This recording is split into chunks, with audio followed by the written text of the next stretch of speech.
আজকে প্রস্তাব দেওয়া হয়েছিল শিক্ষা উপদেষ্টা সহ অন্যান্য সংশ্লিষ্ট সকলের সাথে আমাদের বৈঠক করানো হবে, কিন্তু আজকে আমরা আমাদের কারিগরি মাদ্রাসা বিভাগে এসে যখন উপস্থিত হই তখন আমরা দেখতেছি শিক্ষা উপদেষ্টা আমাদের মাঝে উপস্থিত হন নাই এবং সচিব মহোদয় যেহেতু রংপুরে ছিলেন সেই ক্ষেত্রে তিনি উপস্থিত হতে পারেন নাই। এখন এখানে যে সংশ্লিষ্ট যারা কর্তৃপক্ষ তাদের সাথে আমাদের কিছু বিষয় নিয়ে আলোচনা হয়েছে, কিন্তু আমরা আলোচনার ফলাফল এটা দেখতেছি যে তারা আমাকে কোনো পেপার ওয়ার্ক দেখাইতে পারতেছে না, বা তারা যে পদক্ষেপ নিচ্ছে সেটার কোনো ডকুমেন্ট তাদের কাছে নাই। তারা বলতেছে তারা নিয়োগ বিধি সংশোধন করেছে, এটা করেছে, ক্লাবদের বিরুদ্ধে এই পদক্ষেপ নিয়েছে, কিন্তু আমরা কোনো দৃশ্যমান ফলাফল পাচ্ছি না।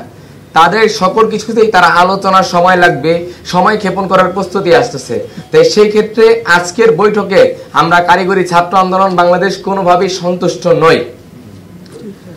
আমাদেরকে এভাবে ডেকে কোনো তারা কোনো সমাধান প্রদান করতে পারে নাই। তার পরিপ্রেক্ষিতে সারা বাংলাদেশের সকল পলিটেকনিক ইনস্টিটিউট সম্মিলিতভাবে এবং কারিগরি ছাত্র আন্দোলন একত্রিতভাবে সিদ্ধান্তক্রমে কঠোর থেকে কঠোর কর্মসূচির দিকে যাবে এবং কঠোর থেকে কঠোর কর্মসূচি খুব দ্রুত আপনাদেরকে জানিয়ে দেওয়া হবে। আমাদের দাবি আদায় না হওয়া পর্যন্ত আমরা যেভাবে আন্দোলন চলমান রেখেছি আমরা সেভাবেই আন্দোলন চলমান রাখবো। বিশ্বমানের থার্মিক্স রড, সালাম স্টিল থার্মিক্স, দেশের একমাত্র থার্মিক্স রড। আপনার দাবি হওয়ার কথা না, এটা শিক্ষকদের দাবি। এখানে সহকারী পরিচালক কারিগরি থেকে নিতে হবে, এটা তো আপনার দাবি হওয়ার কথা। আপনার দাবি হওয়ার কথা। আচ্ছা ঠিক আছে, আপনাদের প্রশ্নটা অবশ্যই যৌক্তিক। তো এই প্রশ্নটার সমাধান যেটা বা এই প্রশ্নের অ্যানসারটা এরকম হবে যে আমার নাম মোহাম্মদ আল ইমরান, আমি কারিগরি ছাত্র আন্দোলন কেন্দ্রীয় উপদেষ্টার দায়িত্বে আছি। তো এই প্রশ্নটার অ্যানসার এরকম যে দিন শেষে আমরা একজন অ্যাজ এ ডিপ্লোমা প্রকৌশলী এই সেক্টরগুলোতে বিগত দিনে 98-এর যে গ্যাজেট অনুযায়ী প্রত্যেকটা পয়েন্টে কারিগরি শিক্ষায় যারা শিক্ষিত ব্যক্তিবর্গ তাদেরকে দিয়ে অধিদপ্তর এবং সংশ্লিষ্ট শিক্ষা বোর্ড নিয়ন্ত্রিত হতো। কিন্তু বিগত ফ্যাসিস্ট আমলে কিছু সচিব যিনি বর্তমান অলরেডি কারাবন্দী আছে, তো তারা এইটাকে ষড়যন্ত্র করে এই ক্রাফট ইনস্ট্রাক্টর যে বিষয়গুলো আছে, সংশ্লিষ্ট যে শিক্ষক বলতেছেন শিক্ষক সংশ্লিষ্ট বিষয়গুলো আছে, এগুলো নিয়োগ বিধি তিনি চেঞ্জ করেছে তাদের ইচ্ছা মতো এবং স্বজন প্রীতিকে কেন্দ্র করে। তো এই সেক্টরগুলো আমরা ডিপ্লোমা প্রকৌশলীতে যাওয়ার অর্ডার আছে এবং 2092 সালের গেজেটও যেখানে স্পষ্টভাবে উল্লেখ করা আছে। তো সেই জায়গা থেকে তো আমরা এখন ডিপ্লোমা প্রকৌশলী বা ডিপ্লোমা শিক্ষার্থী দিন শেষে 10ম গ্রেডে অ্যাপ্লাই করে তো আমরা সেই জায়গায় যাব। তো আমাদের জায়গাটা যদি ব্লক হয়ে যায়, আমরা যদি সেই জায়গায় গিয়ে আমাদের সংশ্লিষ্ট পোস্টে যদি না যেতে পারি, তাহলে অবশ্যই অ্যাজ এ ডিপ্লোমা শিক্ষার্থী হিসেবে এই পোস্ট পদবিগুলো আমাদের ছিল। তো ওই জায়গা থেকে তো এই পোস্ট যদি আমরা যদি না পাই, তো এই মাথা ব্যথা এই হেডেকটা তো অ্যাজ এ ডিপ্লোমা শিক্ষার্থীদের হওয়াটা স্বাভাবিক না? অবশ্যই স্বাভাবিক। এই জন্য এই সংশ্লিষ্ট বিষয়ের কারণে আমরা এই ক্রাফট ইনস্ট্রাক্টর যে পোস্টে বললেন কারিগরি অধিদপ্তর বললেন, আমরা চাচ্ছি আপনার ঘরের যে লোকটা, আমার একটা এক্সাম্পল জাস্ট এক্সাম্পল, ধরেন আপনার ঘরে একজন আছে, আপনার ঘরের লোক আপনার দুঃখটা বুঝবে, অন্য বাইরে থেকে একজন আত্মীয় স্বজন একজন লোক আপনার ব্যথাটা বুঝবে না। কারিগরি আজকে যে অধপতন এর পিছনে দায়ী কারা?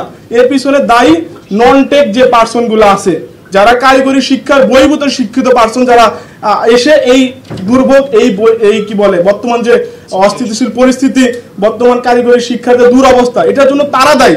আমরা চাচ্ছি যে আমাদের এই সেক্টরগুলোতে আমাদের শিক্ষায় শিক্ষিত লোক যারা আছে তারা এই বিষয়গুলো হ্যান্ডেল করুক। তো আমাদের শিক্ষায় শিক্ষিত লোক কারা? এই শিক্ষিত লোক তো আমরাই, যারা এখন বিভিন্ন পলিটেকনিকের শিক্ষাগত অবস্থায় আছি। দিন শেষে এটা আমরা শেষ করে এই জায়গাগুলোতে আমরাই আসবো, এটাই হচ্ছে আমাদের মূল দাবি। এই কারণে আমাদের সাধারণ শিক্ষার্থীদের এইটাই হেডেক। আপনি যেটা দাবি করেছেন, আপনারা যেগুলো দাবি করেছেন সেটা আপনার লেখাপড়া শেষ হয়ে যাওয়ার পরে আসার কথা। আপনি কখন যাবেন শিক্ষকদের সেটা তো অবশ্যই। আরেকটা বিষয় আমি বুঝতে পেরেছি, আমি বলি, আপনার বুয়েটে কি ফিজিক্স কেমিস্ট্রি পড়ানো হয় না? আপনার বুয়েটে সোশিওলজি পড়ানো হয় না কোর্স হিসেবে? আমি একটা উত্তর দিচ্ছি। বুয়েটে নন টেক থেকে যারা ফিজ তাদের নন টেক যে ডিপার্টমেন্ট আছে, আমাদের Dhaka polytechnic institute non tech department আছে।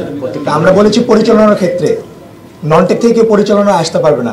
আপনারা যদি বুয়েটে স্পষ্ট লক্ষ্য করেন, বুয়েট প্রতিষ্ঠার শুরু থেকে অধ্যাপক এম এ রশিদ থেকে শুরু করে যখন প্রিন্সিপাল ছিল, পরবর্তী যখন ভাইস চ্যান্সেলর আসে, সেই তখন থেকে এই অবধি কোনো নন টেক থেকে কেউ কিন্তু ভাইস চ্যান্সেলর বা প্রিন্সিপাল হতে পারে না, এবং তার সিন্ডিকেটের আইন স্পষ্টভাবে উল্লেখ করা যে নন টেক থেকে যারা আছে তাদেরকে অবশ্যই প্রাধান্য দেওয়া হবে, কিন্তু কোন ক্ষেত্রে তাদের প্রমোশনের ক্ষেত্রে দেওয়া হবে, কিন্তু মাস্ট বি ফার্স্ট প্রায়োরিটি দেওয়া হবে যারা টেকনিক্যাল পারসন তাদেরকে ভাইস চ্যান্সেলর হিসেবে তাদেরকে সবার ফার্স্ট প্রায়োরিটি দেওয়া হবে।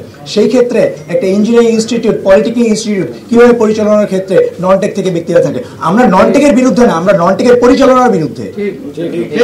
জুনিয়র ইন্সট্রাক্টর পদে স্টাফ ইন্সট্রাক্টরদের পদোন্নতি হবে না, এটা শিক্ষকদের দাবি। এখন আপনাদের কাছে একটা নীতিগত প্রশ্ন করি, আমাদের নিয়োগ বিধি অনুযায়ী স্টাফ ইন্সট্রাক্টর পদে একজন এইচএসসি অথবা এসএসসি ভোকেশনাল থেকে পাশকৃত একজন নিয়োগপ্রাপ্ত হয়। এখন আমি হলো একজন ডিপ্লোমা ইঞ্জিনিয়ারিং পড়ুয়া শিক্ষার্থী, আমি 4 বছর পর ডিপ্লোমা ইঞ্জিনিয়ার হব। এখন একজন ডিপ্লোমা ইঞ্জিনিয়ারের শিক্ষকের যোগ্যতা কি এসএসসি অথবা এইচএসসি ভোকেশনাল পাশকৃত হতে পারে? এটা যদি আমাদের সেক্টরে একবার হয়, তাহলে অন্যান্য সেক্টরের ক্ষেত্রেও তো এরকম দেখা যাবে যে এইচএসসি এসএসসি পাশকৃতরা তারা প্রমোশন নিয়ে শিক্ষকতা করার দাবি করবে। আবার আরেকটা বিষয় আপনারা চিন্তা করেন যে অনেক ক্রাফট ইনস্ট্রাক্টর, আমাদের পদোন্নতি সিস্টেমটা এরকম, অনেক ক্রাফট ইনস্ট্রাক্টর আছে যারা হলো মাস্টার রুল অথবা অন্যান্য পদ থেকে, অফিস সহকারী পিয়ন পদ থেকে ক্রাফট ইনস্ট্রাক্টর হয়ে থাকে। তাহলে একজন মাস্টার রুলকে বর্তমানে পদোন্নতি যে রেটটা দেওয়া হয়েছে সেটা অনুযায়ী একজন মাস্টার রুলকে এখন শিক্ষক হবে? আর একটা সেক্টরে যদি হয় তাহলে আমরা মেনে নিব? আমরা এই আন্দোলনটা শুধুমাত্র যে এই মার্চ মাস থেকে শুরু করেছি এমন না, বিষয়টা আমাদের 8 মাস ধরে এই আন্দোলনটা চলমান, এবং আমরা 9 সেপ্টেম্বর যেদিন 7 রাস্তা অবরোধ কর্মসূচি করেছিলাম সেদিন আমাদের দাবি মেনে নেওয়া হয়েছিল, কিন্তু সেই 6 দফা দাবির বাস্তবায়ন আমরা আজ অব্দি দেখিনি। আমরা যে ইচ্ছা করে জনদুর্ভোগ সৃষ্টি করেছি বিষয়টা এমন না, আমরা বাধ্য হয়েছি আমাদের দাবি আদায়ে রাজপথে নেমে আসতে। কেন? আমরা সচিবালয়ে রিচ করেছি, আমরা সচিব স্যারের সাথে, পূর্বের যিনি সচিব স্যার ছিল ডক্টর ফরিদুদ্দিন আহমেদ স্যার, তার সাথে রিচ করেছি, এর আগের যিনি মহাপরিচালক ছিলেন তার সাথে রিচ করেছি, বোর্ডের চেয়ারম্যানের সাথে রিচ করেছি, কিন্তু তাদের কারোর থেকে আমরা আশানুরূপ ফল পাইনি। এমনকি এখন বর্তমানে যিনি নতুন সচিব স্যার হয়েছেন তার সাথে আমরা বারবার যোগাযোগ করার চেষ্টা করার পরেও আমরা তার সাথে যোগাযোগ করতে ব্যর্থ, এমনকি আজকেও আমরা ব্যর্থ তার সাথে যোগাযোগ করতে। ইভেন জি, আজকে আমাদের সাথে সম্পূর্ণ প্রতারণা করা হয়েছে। কারণ উল্লেখ করছি, আমাদেরকে রাতের বেলা যখন জানানো হয় আপনাদের দাবিগুলো সবগুলো যৌক্তিক, সরকার কর্তৃপক্ষ অবশ্যই মেনে নিবে। আপনারা কাকে কাকে আমাদেরকে ডিজিএফআই, এসবি, এনএসআই প্রত্যেক জায়গা থেকে জানানো হয় আপনাদের দাবিগুলো যৌক্তিক, আপনাদের দাবিগুলো মেনে নেওয়া হবে। এমনকি বলা হয়েছে আপনারা যাদের যাদের সাথে বসতে চান তাদের নাম উল্লেখ করেন, আপনাদের বৈঠকের ব্যবস্থা আমরা করছি, আপনারা আমাদের সাথে নেগোসিয়েশনে আসেন। আমরা তারপরেও আমাদের হার্ডলাইনে অবস্থান করেছি, আমরা বলেছি যতক্ষণ পর্যন্ত আমরা বৈঠকে থাকবো ততক্ষণ পর্যন্ত আমাদের আন্দোলন শিথিল থাকবে, তারপর আমাদের আন্দোলন স্থগিত থাকবে না। আজকে আসার পরে যখন দেখতে পাই এখানে আমাদের যিনি ম্যাম ছিল রেহানা ম্যাম, অতিরিক্ত সচিব দায়িত্বপ্রাপ্ত, তিনি নিজেও জানেন না এখানে শিক্ষা উপদেষ্টা স্যার উপস্থিত থাকবেন। আমরা সাধারণ শিক্ষার্থী, আমরা জানি না সচিবালয়ে কোন দিন ক্যাবিনেট মিটিং থাকে। আজকে শিক্ষা উপদেষ্টা স্যার ক্যাবিনেট মিটিংয়ে ছিল উপস্থিত। তা আজকের এই যে আমাদেরকে ডেকে এনে আমাদেরকে কর্মসূচি থেকে উঠিয়ে এনে এখানে দীর্ঘ সময়ব্যাপী অযৌক্তিক আলোচনা করা হয়েছে এবং আমাদের সময় লঙ্ঘন করা হয়েছে। আমাদেরকে আমাদের রেহানা ম্যাম বলেছে তোমাদের দাবিগুলো অবশ্যই মেনে নাও। তিনি আজকে এখানে ছিল একটা সমাধানে আসার কথা, আমাদের এখানে সমাধানে আসার কথা, তিনি আমাদের দাবিগুলো পয়েন্ট করেছে এবং এই দাবিগুলো নোট করে তিনি সচিব স্যারের কাছে প্রেরণ করবে, সচিব স্যারের কাছে প্রেরণ হয়ে তিনি শিক্ষা উপদেষ্টার কাছে প্রেরণ করবে, শিক্ষা উপদেষ্টার পর সংশ্লিষ্ট মহোদয়কে নিয়ে আমাদের দাবি বাস্তবায়ন করতে। আমাদের যে রূপরেখা এটা ছিল না, আমরা লং টাইমে যেতে চাই না, আমরা চাই দ্রুত বাস্তবায়ন। এটা আমরা দীর্ঘ 8 মাস ধরে করে আসছি।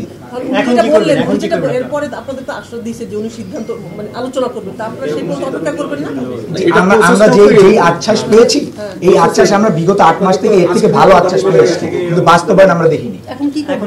যে আমাদের কর্মসূচি আমাদের যেভাবে চলমান ছিল সেভাবে চলমান থাকবে। আমাদের জনদুর্ভোগ যতটা কমিয়ে আমাদের আন্দোলন পরিচালনা করে সেটা আমরা চেষ্টা করব। যে আজকের আমাদের শিথিল রয়েছে, শিথিল এখন পর্যন্ত অব্যাহত আছে। আমাদের যে শিথিল থেকে হার্ডলাইনে যেতে হয় সেটা আমরা জানিয়ে দেব, কিন্তু বর্তমান এখন আমরা স্পষ্ট আমাদের তথ্য দিচ্ছি।